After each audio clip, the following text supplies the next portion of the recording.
Mga ka-discounted home sa Pinoy, kung naghahanap kayo ng ready for occupancy na bahay at lupa sa Cavite na hindi na kailangan pang maghintay ng ilang taon bago maitayo, huwag na po kayong aalis dito dahil baka ito na yung hinahanap ninyo.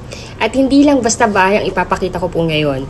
May nag-reopen po kasi na big corner lot townhouse dito sa amin sa Estancia Enclaves West na complete turnover na, may tiles, nakatayo na at pwede nang inspeksyonin at i-accept once approved na kayo ng inyong bank financing. Ang pinakamagandang balita pa po dito, from 4.3 million yung corner lot na ito down to 3.6 million lamang po. Yes, tama pong narinig ninyo. Mahigit 700,000 yung discount na ibinibigay ng developer natin sa unit na ito.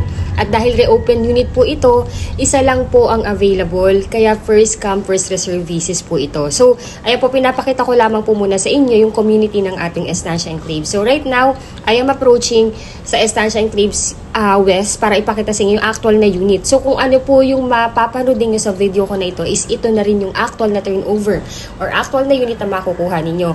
So, itong pinapakita ko po sa inyo ay yung 1.5 hectare na land dedicated para sa amenities. Dito po itatayo yung ating clubhouse, adult pool, kiddie pool, playground, parks and playground. Ayun, so kaya ko po yan in-emphasize sa video ko na ito kasi po paglabas po ninyo ng subdivision or paglabas po ninyo ng phase ninyo which is the Estancia Enclaves West ay yung amenities na yung katapat ninyo. Kaya napaka-perfect po ito para sa isang pamilya na may mga bata at may mga bisita. Yung mga may laging bumibisita na kamag-anak. So, kung gusto nilang mag-swimming or do other recreational activity, nasa labas lang ng face gate niyo. And ito na yung face gate niyo. Napakahigpit po ng seguridad dito, 24/7. Merong guard sa guardhouse and may nagro-roving guard 24/7. So, dire-diretso lang po. Ito na po yung kalye or yung main road going dito sa bahay na ipapakita ko po sa inyo. Ayun, so para sa mga bagong manonood, sa mga bagong ko pong mga viewers dito sa aking channel, welcome po dito sa amin sa Discounted Home sa Pinoy. So again, I'm Miss Seika Ranza, licensed real estate broker based in Cavite. Ayun, so ang Estancia Enclaves ay matatagpuan sa kahabaan ng Antero Soriado Road, Barangay Halayhaytan sa Cavite. Isa ito sa ilang subdivision sa Cavite na tunay na along highway. At bakit importante iyon? Kasi dahil paglabas ninyo ng gate, may mga buses na agad na pwede nyo masakyan papuntang PTEX Terminal, mga UB Express going to Mall of Asia, jeepneys papuntang SM Bacoor, baby buses going to Zapote, Las Piñas. Kasi I know po, number one factor sa isang pamilya na dapat commuter friendly ang inyong tahanan. Kasi syempre, not all the time na pwede nating maihatid yung ating anak or not everyone merong service. So, napakahalaga ng transportation sa panahon ngayon. Kaya kung commuter friendly ang hanap ninyo, napakahirap nang humanap ng ganitong subdivision ngayon dahil karamihan sa mga along highway projects namin sa Cavite ay sold out na. So, ito yung natatanging subdivision na pwede ninyong masabing ang ganda talaga ng location. About Estancia Enclaves, ito po ay isang 10 hectare master plan na community. By the way, ito na yung mismong bahay. This is the corner lot. As you can see, napakaganda. Ang laki. Bungad lang siya. I mean, hindi man siya ganun kabugad. Pero, ang lapit lang po niya from the entrance gate. Then, ito na yung lote. This is 107 square meter. So, ayan yung lote. Ganyan siya kalaki. Ikot ko po kayo dito para at least makita ninyo. Mas ma-appreciate nyo yung laki ng bahay.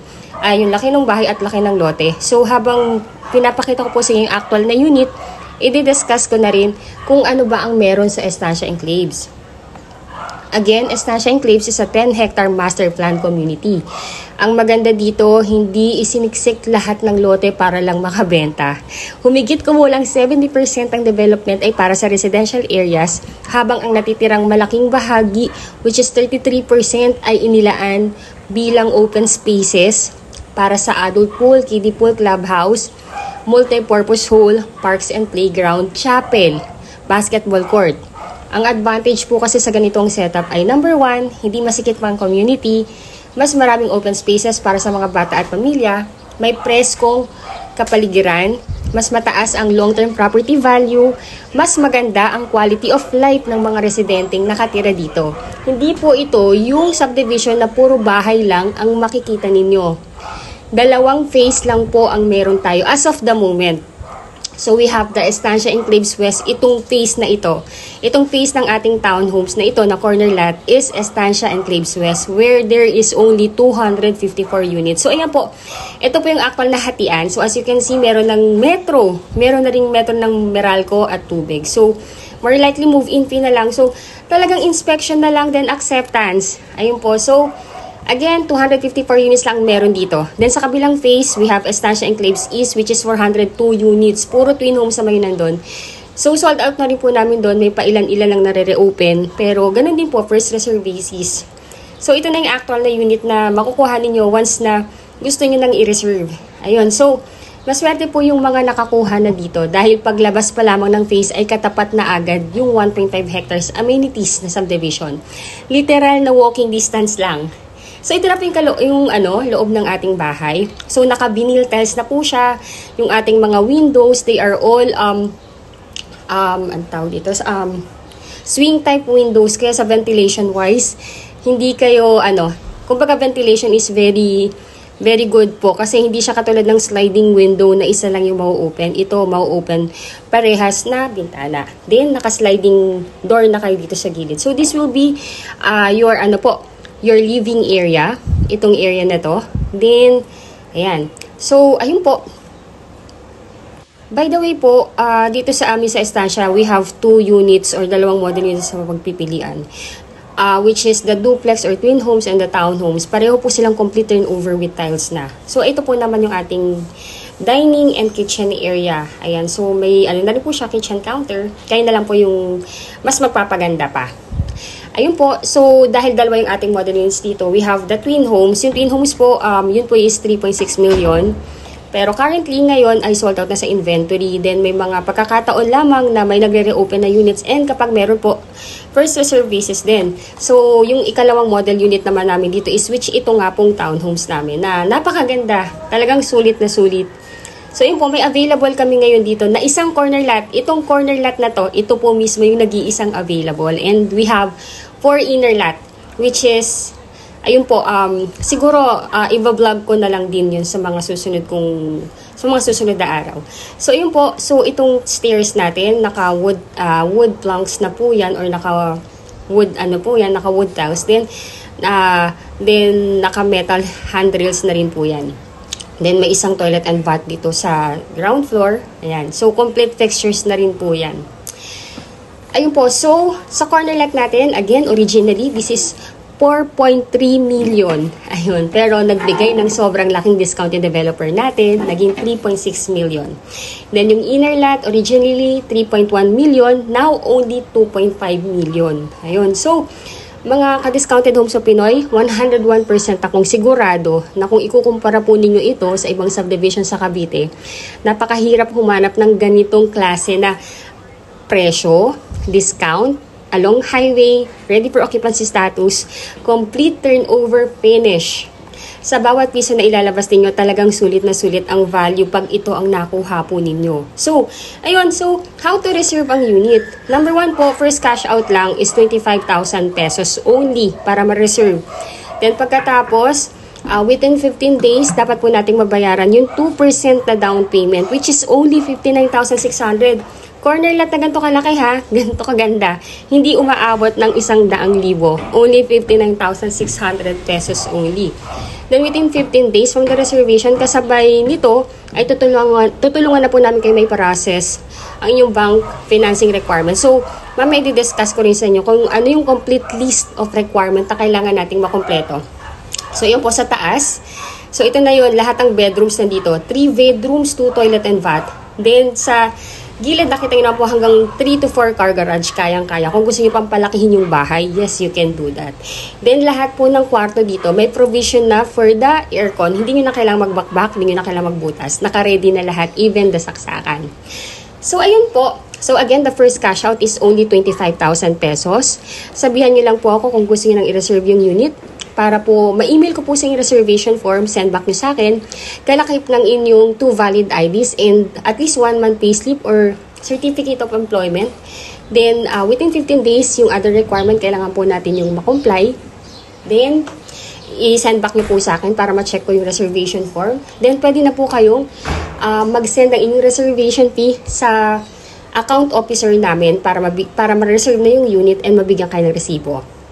Then within 15 days na mabayaran yung reservation fee, kailangan nating bayaran yung 59,600 na down payment. And dapat makumpleto na nating requirements. Then ipaprocess na po yan sa bank financing. Usually, lumalabas yung approval from the bank, usually is 3 months.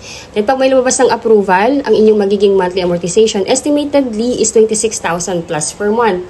And of course po, pag may approval na, loan contract signing, pipirma na po kayo doon sa kontrata ng bangko o kaya yung inyong magiging representative na nandito sa Pilipinas kung kayo po ay OFW.